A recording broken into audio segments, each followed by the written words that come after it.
Hi everyone, Matt here with ABI Attachments. Welcome back to another episode of the ABI Dirt. Typically, here in the Dirt, we talk about attachments. We talk about what attachments can do in your property and the problems you've got on your property and the attachments that could potentially solve them. Today, however, I want to talk about tractors.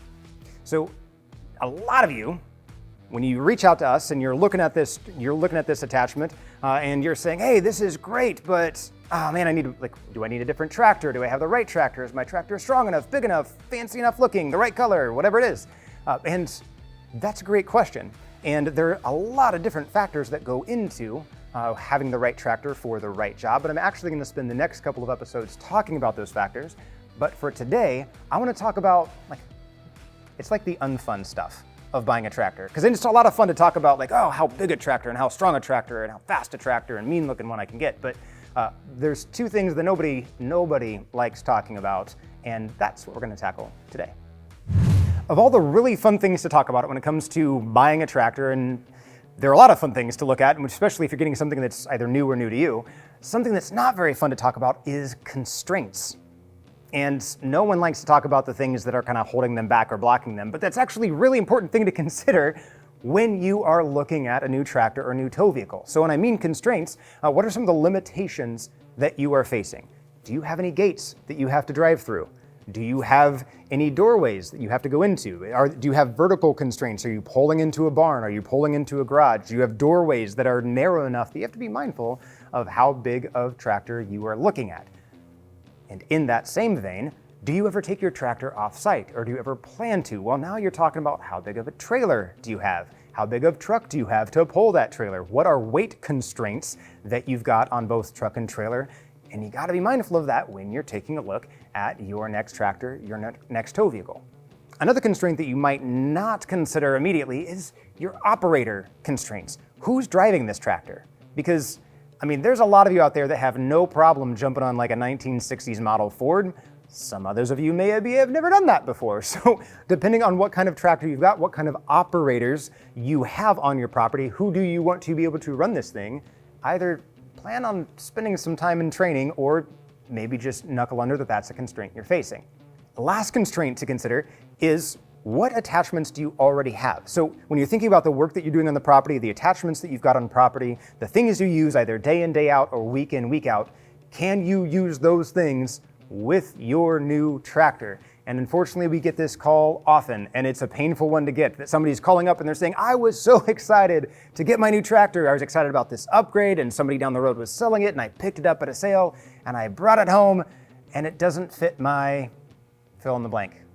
Well, that's a nasty pain in the rear. So just make sure to be thinking about what attachments do you use all the time, what attachments do you want to use in the future, and make sure that the tractor you're looking at or upgrading to or new to you will fit that.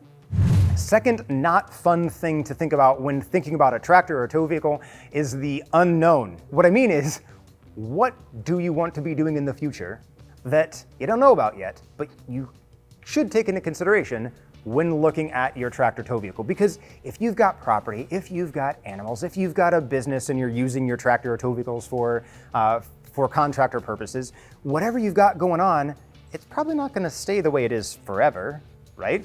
Maybe you're looking to downgrade. Maybe you're looking for somebody in the family to step up and take on more of the operations. I know I'd always love my son to do more work around the property. Maybe you're looking to expand. Maybe you've got additional property in mind. Maybe you're looking for additional operations or more cattle or more horses or whatever it is. What is coming up in the future that you should take into consideration now when looking at your tow vehicle purchase? And that's what some folks get caught in, actually, is the trap of right now the issue is potholes in my driveway. Right now the issue is my arena is just not the way I want it to be. Right now I need this thing. And then you stop by a dealership, and I love dealerships, they're very exciting, but they also are so exciting that you want to buy the thing that's right there and there's a discount on it today.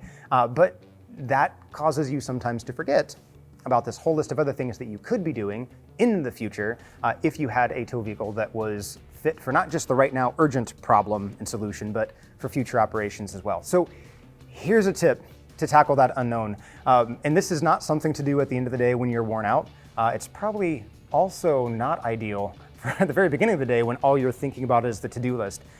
Take take a time where you're chilled a little bit. Take a Saturday morning or a Sunday afternoon. Walk the property. Think through your operation. Think through what you've got going on and allow yourself the time and space to just dream a little bit.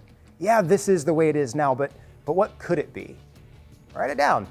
Write down not just the projects and the problems you've got on hand for the moment, but also the things that you maybe could someday like to accomplish. Put that list together, and now, when you go to look at that next tractor, that next tow vehicle, you can consider both the constraints you're currently facing, as well as the unknowns that you're hoping to tackle someday.